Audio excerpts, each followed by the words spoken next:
शादी की पहली रात ही कुछ भी ऐसा हो या फिर कोई मामूली सा हादसा भी हो जाए तो इंसान को उम्र भर याद रहता है। मुझे भी अभी तक याद है जब मेरी शादी हुई। शादी की पहले ही दिन एक छोटा सा लड़का मेरे कमरे में आया। कहने लगा, मालकिन आप ताज़ा फ्रेश जूस पियेंगी?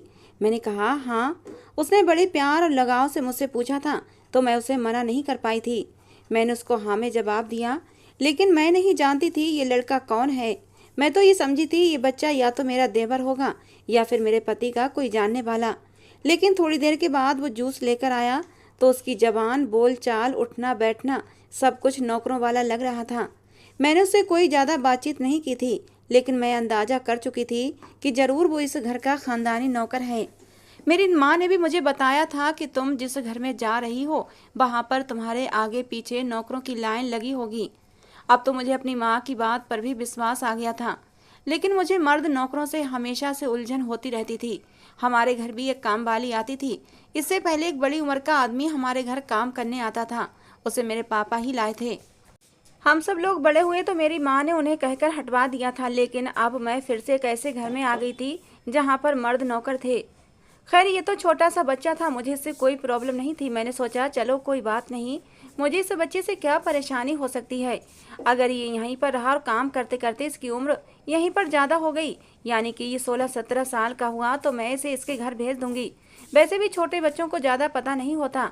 मैं तो छोटे बच्चों के साथ हमेशा खुलकर बातचीत किया करती थी, पर मैं ये नहीं जानती थी कि मैं इस वक्त अपनी ज़िंदगी की सबसे बड़ी गलती करने जा रही हूँ और अपने घर को अपने ही हाथों से आग लगाने वाली हूँ। थोड़ी देर के बाद मेरे पति मेरे कमरे में आए और मुझसे कहने लगे कि मैं तुमसे कभी ज़िंदगी में कोई उम्मीद नहीं रखूँगा, क्योंकि मैं आम पतियों के जैसा नहीं हूँ। इस घर में काम करने के लिए तुम्हें कोई कुछ नहीं कहेगा। घर में नौकर चाकर हैं, तुम्हारे आराम का पूरा पूरा ख्याल रखा जाएगा। बस तुम्हें एक ही काम करना है, और वो ये कि मेरी माँ की हर बात माननी है। मेरी माँ की नौकरों पर सख्ती नहीं करती, वो बहुत ही नरम दिल औरत हैं। उनकी नरम दिली से तो कभी कभी हम भी तंग आ जाते हैं। लेकिन अब तुम इस घर की सदस्य हो, इसलिए तुम भी कभी भी नौकरों पर सख्ती मत करना। बस तुम उन पर गुस्सा मत करना। माँ का कहना है कि इन लोगों की बद्दुआएं बहुत जल्दी लग जाती हैं, इसलिए कभी भी ना उनसे कभी कोई बदतमीजी की जाए और ना उनसे ऐसी बात की जाए कि उनका दिल दुखे। मैंने अपने पति की हाँ में हाँ मिलाई थी। जाहिर है मेरे पास और कोई चारा भी नहीं था। नैतिक ने मुझे मुंह दिखाई की अंगूठी पहनाई, मेरी खूबसूरती की तारीफ भी की। ये रात मेरे लिए बड़े ही अरमानों वाली रात थी। हर लड़की के लिए होती है। हमारी अरेंज मैरिज हुई थी। शादी से पहले नैतिक ने मुझे नहीं देखा था, बस मेरी तस्वीर ही देखी थी। कहने लगे, साधना तुम तो अपनी तस्वीर से भी कहीं ज़्यादा प्यारी हो। ये कहते कहते नैतिक ने मेरे उसी हाथ को चूम लिया था जिसमें उन्होंने अंगूठी पहनाई थी। मैं शर्म से सिमट कर रह गई थी। धीरे धीरे वो मेरे करीब होते गए। मेरी धड़कनों में शोर मचा हुआ था, लेकिन धड़कनों में एक उमंग भी थी, नई जिंदगी की उमंग। अभी नैतिक ने मुझे बाहों में समेट कर प्यार करना शुरू ही किया था कि उनके फ़ोन पर घंटी बजी थी। नैतिक ने फ़ोन उठाया। पता नहीं उधर से क्या कहा गया कि नैतिक मुझसे दूर हो गया। उसके चेहरे के हाव भाव बदले थे। फिर मुझसे कहने लगा कि तुम जाओ, जाकर सो जाओ, मुझे फ़िलहाल अपने दोस्तों के साथ जाना है। आज उन्होंने मेरे लिए एक दावत रखी है। मुझे नहीं लगता मैं यहाँ तुम्हारे पास अभी रुक पाऊँगा। 2-3 बजे तक आऊँगा, तब तक तुम थक चुकी होगी, इसलिए तुम सो जाना। मैं अभय से कह दूँगा कि अगर मैं आया तो वो तुम्हें जगा देगा। अभय? मैंने अपने पति की तरफ सवालिया नज़रों से देखकर ये नाम दोहराया था। ये कौन है? मेरे मुंह से पहले यही शब्द निकला था। नैतिक कहने लगा, अरे थोड़ी देर पहले जो तुम्हें दूध देने आया था ना, वही छोटा बच्चा। हमारे घर का सबसे अच्छा और सबसे प्यारा बच्चा है। कभी भी उसे नौकर मत समझना, अपना छोटा भाई या फिर देवर समझना। वो तुम्हारी इतनी सेवा करेगा कि तुम सारी जिंदगी उसकी सेवा को याद रखोगी। उसे यहाँ काम करते हुए 2 साल हो गए हैं और सब उससे बहुत ज़्यादा खुश रहते हैं। इसलिए मैंने माँ से कहा था कि मेरी पत्नी के लिए अभय को रखना, ताकि वो साधना का काम करे और उसको कोई भी प्रॉब्लम ना हो। ये कहकर नैतिक बेड से उठकर खड़े हो गए। इससे पहले बाहर जाते मेरी तरफ पलट कर आए और बोले, मैं तुम्हारे कैरेक्टर के बारे में अच्छे से जानता हूँ। तुम्हें मर्दों से नफरत है, ये भी मैंने तुम्हारे बारे में सुन रखा है। अपने पति की ये बात सुनकर मैं थोड़ा सा झेंप सी गई थी। ये सच था कि मैं मर्दों से नफरत करती थी और ये बात मेरे पूरे मोहल्ले में फैली हुई थी, क्योंकि शादी से पहले भी कई लड़कों ने मुझसे दोस्ती करने की कोशिश की थी और मैंने उन्हें ऐसा सबक सिखाया था कि दोबारा उन्होंने मुझसे बात करने की भी कोशिश नहीं की। मैंने उन्हें ऐसा सबक सिखाया कि दोबारा मुझसे बात करने की कोशिश नहीं की थी। मैं हर तरफ बहुत ही कठोर और सख्त दिल मशहूर हो गई थी और यही बात मेरे पति तक भी पहुंच गई थी। नैतिक कहने लगा, ये तो बहुत ही अच्छी बात है। लड़कियों को ऐसा ही सख्त और बहादुर होना चाहिए कि कोई उनकी तरफ आंख उठाकर भी न देख सके। और इसीलिए मैंने तुम्हारे लिए ये लड़का रखा है ताकि तुम इसके साथ कभी भी डर या खुद को असुरक्षित महसूस न करो। मैंने नैतिक का धन्यवाद किया। वो तो चला गया, लेकिन एक अजीब सा एहसास मुझे होने लगा था। शादी की पहली रात थी और नैतिक का मुझे यूं छोड़कर चले जाना अच्छा नहीं लगा था। और क्या घर में मेरा ख्याल नौकर रखेंगे? मेरा पति क्या मुझसे बात नहीं करेगा? और फिर शादी की पहली रात मेरा पति मुझे इस तरह छोड़कर कैसे जा सकता था? मुझसे भी ज़्यादा क्या उसके लिए उसके दोस्त ज़रूरी थे? दोस्त तो फिर भी मिल जाते, लेकिन हमारी शादी की ये पहली रात दोबारा नहीं आती। मुझे दुख तो हुआ था, लेकिन मैं पहली रात की दुल्हन थी, अपने पति से ज़्यादा कुछ कह भी नहीं सकती थी। इसीलिए मैं खामोश रही। दिल में हजारों ख्याल आ रहे थे कि तभी कमरे के दरवाजे पर दस्तक हुई। मैंने देखा तो वहाँ कोई भी नहीं था, लेकिन तभी अचानक से दरवाज़ा खुला और मैं हैरान हो गई। मैंने तो दरवाजे की कुंडी भी नहीं खोली थी, फिर ये दरवाज़ा अपने आप से कैसे खुल गया? और फिर मैं हैरान हो गई कि मेरे सामने वही 11 साल का अभय खड़ा था। उसके हाथ में दरवाजे की चाबी भी थी। मैंने उसे गुस्से से पूछा, ये क्या? तुमने दरवाजे को चाबी से क्यों खोला? मैंने तो इसे अंदर से लॉक कर लिया था। तुम्हें नहीं पता कि एक नई नवेली दुल्हन का कमरा है? कम से कम तुम्हें पूछकर कमरे में आना चाहिए था।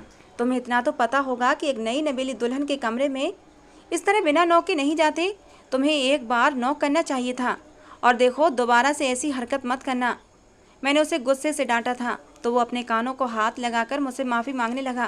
कहने लगा, मालकिन माफ़ कर दें, लेकिन असल में मुझे गलतफहमी हुई थी। आपसे पहले मैं छोटी मैडम का काम किया करता था। वो भी मुझे यही कहा करती थी कि मुझे कभी कभी आलस आता है और मैं उठकर दरवाज़ा नहीं खोल सकती। तुम बाहर से ही चाबी लगाकर दरवाज़ा खोल लिया करो, मुझे चाय वगैरह कॉफ़ी वगैरह दे दिया करो। तो बस मेरे ख्याल में छोटी मैडम का ही ख्याल था और इसीलिए मैं इस कमरे में आ गया था। मुझे माफ़ कर दें जी। उसने बड़े भोलेपन से मुझसे माफ़ी मांगी थी। मैं भी समझ गई कि हाँ, हो सकता है मेरी ननद पहले बहुत ज़्यादा नखरे वाली और आलस होती होगी, तो नौकर को इसी तरह कमरे का दरवाज़ा खुद खोलकर अंदर आना पड़ता होगा। लेकिन मैंने दिल में सोच लिया कि मैं इस तरह नौकर को अपने कमरे में आने की इजाज़त नहीं दे सकती। मैंने अभय को साफ मना कर दिया कि तुम अपनी छोटी मालकिन के कमरे में ऐसे जाते होगे, लेकिन मेरे कमरे में बिना मुझसे पूछे मत आना। वो भी मेरी बात मान गया था, लेकिन पता नहीं क्यों मुझे वो नौकर कुछ अजीब सा लगने लगा था। उसकी हरकतें मुझे शक में डाल रही थीं। मैंने मन ही मन सोच लिया कि मैं इस बात की तह तक जरूर जाऊंगी और उस नौकर की हरकतों पर नज़र रखूंगी। मैंने कहा, अच्छा अब ये बताओ तुम यहाँ क्यों आए थे? मैंने उससे पूछा तो वो कहने लगा, मैंने सोचा आपका हाल हवाल पूछ लूँ। अगर आपको खाने की कोई चीज़ चाहिए तो बता दें। मैं रात को देर तक जागता रहता हूँ। इस हवेली के सारे नौकर सो जाते हैं, बस मैं ही जागता रहता हूँ। उसने अपनी बड़ी बड़ी चमकती हुई आंखों से कहा था। मैंने कहा, अच्छा ठीक है, फिलहाल तो मेरे कमरे से जाओ और दोबारा ऐसे दरवाज़ा खोल कर मत आना। जी अच्छा, अपने सीने पर हाथ रखकर कहते हुए वो चला गया था। मैं उसकी बातों से काफ़ी इम्प्रेस भी हुई थी। कितना छोटा सा बच्चा था और उसे तमीज़ भी बहुत थी। मुझसे कोई भी फालतू की बात भी नहीं की थी। अब वो लड़का मुझे थोड़ा मासूम भी लगने लगा था। मुझसे कोई बदतमीजी भी नहीं की थी, वरना वो चाहता तो मेरी तारीफ भी करने बैठ जाता। वो नौकर होकर भी बड़ा ही तमीज़दार लड़का था। उसके जाने के बाद मैं बिस्तर से उठी। मैंने अपने कपड़े ठीक किए कि तभी मेरी नज़र कमरे के दरवाजे पर पड़ी थी, जहाँ पर एक थैली रखी हुई थी। ऐसा लगा जैसे उसे अभी अभी रखा गया हो, क्योंकि जब मैं कमरे के अंदर दाखिल हुई थी तब कोई भी ऐसी चीज़ वहाँ पर नहीं थी। फिर ये थैली अचानक से यहाँ कैसे आ गई? मुझे लगा ये सारा सब कुछ अभय नहीं रखा होगा। क्या उसका कोई मकसद हो सकता है? मैं थैली उठाकर देखने लगी कि तभी कमरे के दरवाजे पर दस्तक हुई थी। मैंने सोचा अगर थैली में कोई ऐसी वैसी चीज़ हुई तो बेकार में मैं बदनाम हो सकती थी। मैंने थैली जल्दी से अलमारी के नीचे छुपा दी और उसके बाद कमरे का दरवाज़ा खोला तो सामने मेरी सास खड़ी थी। मेरी सास के चेहरे पर कुछ परेशानी के आसार थे। मैंने उनसे पूछा, क्या हुआ? वो कहने लगी, बेटा ये नैतिक को क्या हुआ था? वो अभी कुछ देर पहले बड़े ही गुस्से में मेरे कमरे में आया था और मेरी बात सुने बिना ही वो बाइक लेकर पता नहीं रात के अंधेरे में कहाँ चला गया। मैं तो उससे पूछती रह गई, लेकिन वो कहने लगा बाद में बताऊंगा। मेरे बहुत ज़्यादा जिद करने पर उसने एक बात मुझे बताई जिसे सुनकर मुझे विश्वास नहीं आया था। तुम तो बहुत ही अच्छी और प्यारी लड़की हो, तुम्हारे बारे में तो मैं कुछ गलत सोच ही नहीं सकती। अच्छा खैर छोड़ो इन बातों को। मुझे हैरत है कि अभी तक नैतिक घर क्यों नहीं आया, हालांकि उसे अभी तक यहीं होना चाहिए था। और फिर ये तो तुम्हारी जिम्मेदारी थी कि तुम उसे कमरे में रोक कर रखती। आखिर को तुम्हारी शादी की पहली रात थी, तुम ऐसे कैसे अपने पति को जाने दे सकती हो। मैंने कहा मम्मी जी, लेकिन मुझे अच्छा नहीं लगा कि मैं अपने पति को पहले दिन से ही पाबंदियां लगाना शुरू कर दूं। लेकिन मैं आगे से ध्यान रखूंगी, जैसा आप कहेंगी मैं वैसा ही करूंगी। मेरी बात पर वो मुस्कुरा दी थी, लेकिन उनकी परेशानी अब भी वैसी की वैसी ही थी। कहने लगी, बेटा एक बात है जो मैं तुम्हें बताना चाहती हूँ, लेकिन बस ये समझना कि ये राज की बात है और अभी बात करने का ये समय नहीं है। बस तुमसे इतना कहूँगी कि तुम थोड़ा सावधान रहना, और अगर नैतिक तुमसे दूरी भी बनाए तब तुम खुद उसके करीब जाना। औरत को अपनी जिम्मेदारी खुद संभालनी होती है। अब मैं अपना जवान बेटा तुम्हें दे चुकी हूँ, तुम्हें ही उसका ख्याल रखना है कि कहीं वो इधर उधर भटक न जाए। सास की बात सुनकर मैं अजीब सी सोच में पड़ गई थी। मेरी सास पहेलियाँ क्यों बुझा रही थीं, जबकि मुझे उनकी किसी भी बात की कोई समझ नहीं आई थी। खैर मैं वापस आकर अपनी जगह पर बैठ गई। मेरी सास भी जा चुकी थीं कि तभी मेरी नज़र जूस के गिलास पर पड़ी। मैंने उसे फ़ौरन से उठाकर अपने मुंह से लगा लिया। मुझे प्यास भी महसूस हो रही थी, किसी से पानी भी नहीं मांग सकती थी। जूस पीकर मेरी प्यास बुझ गई थी, पर मैं सोने के लिए लेट गई। रात के लगभग 2 बज रहे थे जब मुझे अपने कमरे में किसी हलचल का एहसास हुआ। मैंने देखा तो दरवाज़ा खुला हुआ था। मुझे एकदम से गुस्सा आया कि इस वक्त कौन आ गया। मैंने आंखें खोलकर देखा तो सामने अभय खड़ा था। मुझे अब उस पर और भी ज़्यादा गुस्सा आया था। मैंने गुस्से से कहा, तुम्हें शर्म नहीं आती? तुम दोबारा मेरे कमरे में आ गए, वो भी मुझे बिना बताए। और तुमने समय देखा है, रात के 2 बज रहे हैं। तुम इस समय मेरे कमरे में क्या लेने आए हो? मेरी बात सुनते ही वो डर गया था। कानों को हाथ लगाकर कहने लगा, बड़ी मालकिन मुझे माफ़ कर दें, भगवान के लिए मुझे माफ़ कर दें। मैं यहाँ पर एक अपनी बहुत ही ज़रूरी चीज़ भूल गया था। अगर मैंने वो चीज़ न ली तो मैं मर जाऊँगा। आपने देखी हो तो प्लीज़ मुझे बता दें। मैं उसकी बात सुनकर चौंक गई थी। मैंने कहा, ऐसी कौन सी चीज़ है जिसके बिना तुम मर जाओगे? क्या तुमने वो चीज़ इसी कमरे में रखी थी? वो कहने लगा, मालकिन एक थैली थी और उसमें एक रुमाल था। वैसे तो वो सामान आपको ही देना था, लेकिन मुझे लगता है मैं कहीं और रख कर गिरा दिया है, और अगर वो रुमाल किसी और ने देख लिया तो मेरी तो शामत आ जाएगी। मालिक मुझे जिंदा नहीं छोड़ेंगे। उसकी बात सुनकर मैंने उसे तसल्ली दी कि ऐसा कुछ नहीं होगा। वो कुछ परेशान होता हुआ कमरे से बाहर चला गया। मैं सोने लगी। मैंने सोचा क्यों ना मैं रुमाल और थैली निकाल कर देखूं कि उसमें आखिर ऐसा क्या है जिसके बगैर वो इतना ज़्यादा परेशान था और इतना ज़्यादा डरा हुआ था। मैंने तो उसे तसल्ली दे दी थी, लेकिन मेरे दिल में उस थैली और रुमाल को लेकर उत्सुकता भर गई थी। मैंने अपने कमरे के दरवाजे को अच्छी तरह बंद किया और इस बार लॉक लगाने की बजाय कुंडी लगा दी। फिर कमरे की लाइट जलाई और रुमाल थैली खोल कर देखने लगी। अंदर से जो चीज़ निकली थी उसे देखकर मैं बहुत ज़्यादा हैरान थी, साथ ही साथ परेशान भी थी, क्योंकि मैं उस छोटे से बच्चे से ही उम्मीद नहीं कर सकती थी कि वो ऐसी चीज़ें थैली में डालकर मुझे देखा। थैली के अंदर एक रुमाल था, एक परफ्यूम की बोतल थी और एक बहुत ही सेक्सी नाइटी थी। रुमाल को देखा तो उस पर कुछ लिखा हुआ था, और जब पढ़ा तो मेरे होश उड़ गए। उस पर लिखा था, आई लव यू जान। ये नाइटी और ये परफ्यूम आज की रात के लिए नहीं है, बल्कि उस रात के लिए है जब तुम मेरी बाहों में होगी, नैतिक की बाहों में नहीं। तुम मेरी हो, नैतिक की नहीं। और वो रात जल्दी ही आने वाली है जब हम एक दूसरे की बाहों में समाये होंगे। मैं तो हक्का बक्का से ये सब देखती रह गई थी। कौन था ये इंसान जिसने मुझे ये गिफ्ट भेजे थे?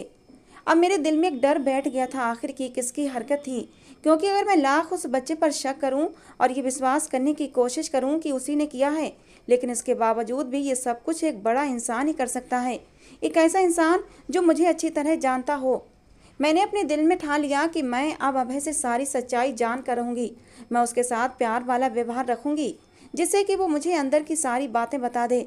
वही मुझे बता सकता था कि ये सामान उससे मेरे लिए किसने भिजवाया था। मैं दोबारा सो गई थी, लेकिन नैतिक अभी तक घर नहीं आया था। अगली सुबह हुई तो मैंने उसे 500 रुपये दिए। मैंने कहा, अभय तुम्हें किसी चीज़ की ज़रूरत हो तो मुझे बताना। मेरे हाथ में पैसे देखकर अभय बोला, मालकिन मैंने, लेकिन इससे पहले आगे कुछ कहता मैंने उसको रोक दिया। मैंने कहा, मैं तुम्हारी मालकिन नहीं, तुम्हारी बड़ी बहन हूँ, तुम मुझे दीदी कहा करो। मेरे इतने अपनेपन पर ही वो खुश हो गया था। मैंने कहा, जो रुमाल तुम मुझे देने आए थे, मुझे रात को वो मिल गया था, तुम मेरे ही कमरे में भूल गए थे। मेरी बात सुनकर वो खुश हो गया। कहने लगा, अच्छा ये बताएं, वो रुमाल आपको मिल गया? मैंने कहा, हाँ मिल गया था। फिर बोला, अच्छा वो रुमाल आपको पसंद आया? उसकी बात सुनकर मैंने इधर उधर देखा। कि कहीं कोई इस बात को सुन न ले। खासकर मैं नैतिक को इस बात की खबर भी नहीं होने देना चाहती थी।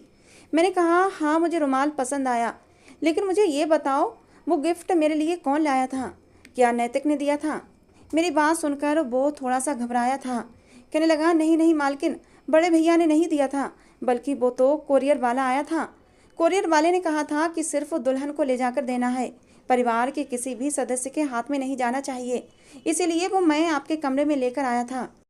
उसकी बात सुनकर मैं खामोश हो गई। अभी तक मुझे कोई सुराग नहीं मिला था। मैंने कहा, अच्छा चलो कोई बात नहीं, लेकिन देखो आगे से भी मुझसे कुछ मत छुपाना। कोई तुमसे मेरे बारे में बात करे तो मुझे ज़रूर बताना। मेरी बात सुनकर उसने हाँ में सिर हिला दिया और कहने लगा, मैडम मुझे आपके पैसों की ज़रूरत नहीं है, अगर आप ये किसी गरीब को दे दें तो अच्छा होगा। मैं उसका व्यवहार देखकर हैरान हो गई थी। उसमें खुददारी और गैरत भी थी, साथ ही साथ गरूर भी था। वो मेरी किसी भी बात को खातिर में नहीं लाया था। मैं उसकी बात पर खामोश हो गई, लेकिन दिल ही दिल में बहुत सारे सवाल थे। पर अपने पति के होते हुए मैं ये बात किसी से कर भी नहीं सकती थी। मैंने सोचा कि मैं मायके जाकर ये बात अपनी माँ के सामने रखूंगी। उन्होंने दुनिया देखी है और उन्हें इस बात का अनुभव भी ज़्यादा होगा। वो ज़रूर मुझे कुछ काम की बात बताएंगी कि ये हरकत किसने की होगी, क्योंकि छोटे बच्चे पर तो मैं शक बिल्कुल भी नहीं कर सकती थी। खैर मैं अपने मायके चली गई। मैंने सारा मामला अपनी माँ को बताया। मेरी माँ भी परेशान हो गई। कहने लगी, बेटा तुम्हारी शादी को अभी दिन ही कितने हुए हैं, अगर ये बात तुम्हारे पति को पता चल गई तो वो तुम्हारे कैरेक्टर के बारे में क्या सोचेगा?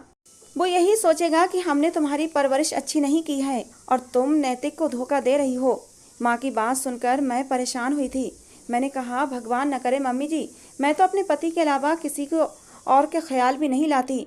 तो आप ऐसा कैसे कह सकती हैं कि मैं अपने पति के अलावा किसी के बारे में सोच भी सकती हूँ? ऐसा सोचना भी पाप है। मेरी बात सुनकर मेरी माँ को तो यकीन आ गया था, लेकिन मैं जानती थी ये राज जैसे ही मेरे पति को पता चलेगा तो वो ज़रूर मुझ पर ही शक करेगा। वो थैली मैंने अपनी माँ को दे दी और मैं घर वापस आ गई। मेरी माँ ने मुझे सावधान रहने के लिए कहा था और ख़ास कर उस नौकर अभय पर नज़र रखने के लिए कहा था, जिसे मैं सिर्फ 10-11 साल का बच्चा समझती थी। नौकर से ज़्यादा कुछ नहीं समझती थी, लेकिन ये तो मेरी गलत फहमी निकली थी। खैर जब मैं दोबारा ससुराल आई तो नैतिक मेरा इंतजार कर रहा था, लेकिन आज उसके चेहरे पर बहुत ज़्यादा बेचैनी और गुस्सा था। उसका ये गुस्सा देखकर मैं डर गई। उसने मुझसे अजीब से शब्दों में पूछा, तुम कहाँ गई थीं और क्यों गई थीं? उसकी बात सुनकर मैंने आराम से जवाब दिया कि मैं सिर्फ अपनी माँ की तरफ गई थी। कहने लगा, तो तुम्हें बताना चाहिए था, तुम्हें आगे से मेरी अनुमति के बगैर घर से कदम निकालना मना है। उसकी बात सुनकर मैं डर गई। मैंने सोचा भी नहीं था कि नैतिक एकदम इतना बदल जाएगा, लेकिन उसकी नज़रों से लग रहा था जैसे कुछ तो हुआ है। वो मुझसे या तो नाराज़ था या फिर मुझसे कुछ बात कहना चाहता था। इतने में मेरी सास की आवाज़ आई। मुझसे कहने लगी, बेटा आज खाने में कुछ अच्छा सा बना लेना, आज हमारे घर कुछ ख़ास मेहमान आने वाले हैं। मैंने कहा, ठीक है आप निश्चिंत रहें। लेकिन जैसे ही मैं कमरे में गई तो मैं ये देखकर हैरान रह गई कि नैतिक ने एक बड़ी सी साड़ी उठा रखी थी।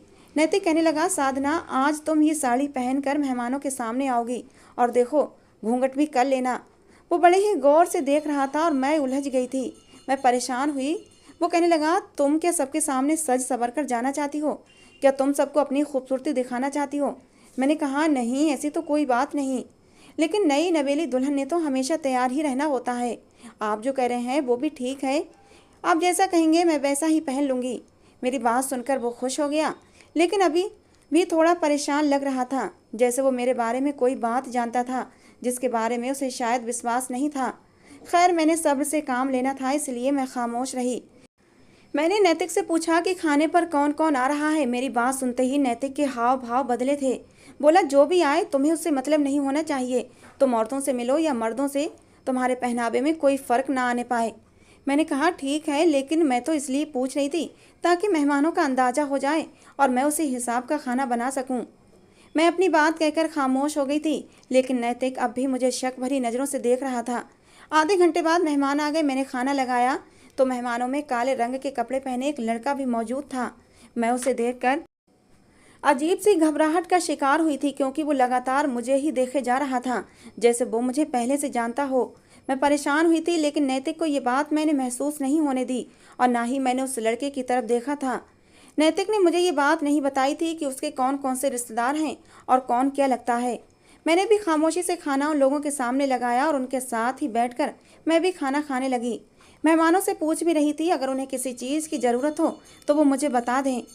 थोड़ी देर बाद उठकर मैं किचन में आ गई। नैतिक भी मेरे पीछे पीछे आ गया। एकदम से उसने मेरा हाथ पकड़कर अपनी तरफ मोड़ा। कहने लगा, सच सच बताओ ये कब से चल रहा है? उसकी बात सुनकर मैं एकदम से चौंक गई थी। मैंने हैरान होकर उसे देखा। मैंने कहा, क्या मतलब है नैतिक, क्या चल रहा है? आखिर आप कहना क्या चाहते हैं? अब मैंने भी थोड़ा गुस्से से नैतिक से ये बात पूछी थी। नैतिक ने कहा, तुम्हें सब पता है लेकिन तुम अनजान बनने का नाटक कर रही हो। एक बात याद रखना कि कभी किसी धोखेबाज और बेवफा को माफ़ नहीं करूँगा, और जिस दिन मुझे समझ आ गया उस दिन तो मैं तुम्हारे चेहरे पर थूकूंगा भी नहीं। अभी तो मैं फ़िलहाल शक में घिरा हुआ हूँ। जिस दिन मुझे हकीकत पता चली उस दिन मैं तुम्हें जान से मार दूंगा। नैतिक की बात सुनकर मेरा दिल कांप उठा था, लेकिन मैं चुप हो गई थी। मैंने सोचा जब मेरे कैरेक्टर में कोई खराबी नहीं तो मुझे डरने की ज़रूरत नहीं है। मैंने माँ को भी ये बात बताई तो मेरी माँ कहने लगी, बेटा ये बात इतनी आसान नज़र नहीं आती जितनी तुम समझती हो।